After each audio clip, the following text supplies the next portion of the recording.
Yes, ready, start. The progress of science in Europe, meanwhile, confirmed them in their view that scientific education could be imparted only through the medium of English. Consequently, partly for the sake of administrative convenience and partly to propagate their own language and culture, they stick to their own system of education which they introduced in this country.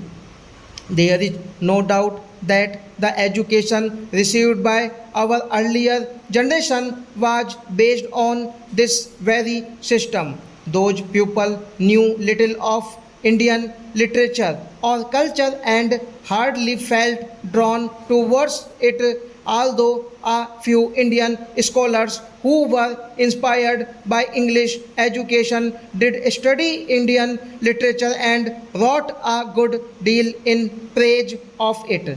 Thus, we find two schools of thought in this country. The followers of one school believe that our own language alone can be the medium of education, and until that is done, education is bound to remain confined to a small section of society and will never spread among the masses. The other school of thought thinks that in this scientific age, our country cannot cut itself adrift from European thought and that at least higher education should continue to be imparted through the medium of English. If that is not done, they argue we shall fail to pull our weight and lag behind other nations in the race for material progress.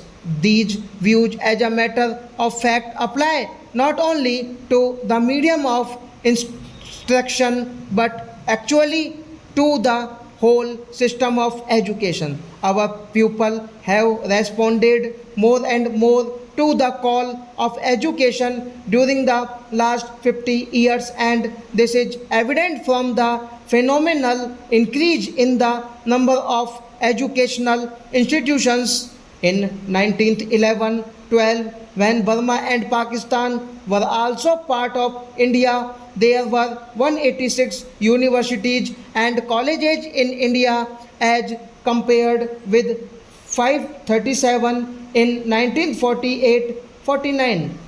Though Burma and Pakistan had separated, leaving India smaller in area and population, it is clear from the figures that there is a widespread demand for educational facilities. This demand is no longer confined to towns alone but is evident among people of the rural areas also.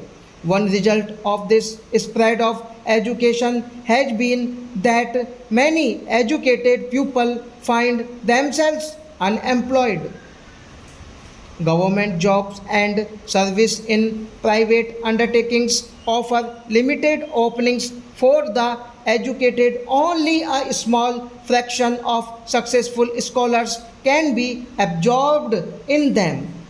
A large majority of the educated are averse to taking up their parental occupations. As a result of their education, they have lost the capacity to take up those occupations and they are not equipped to follow any other either. Stop.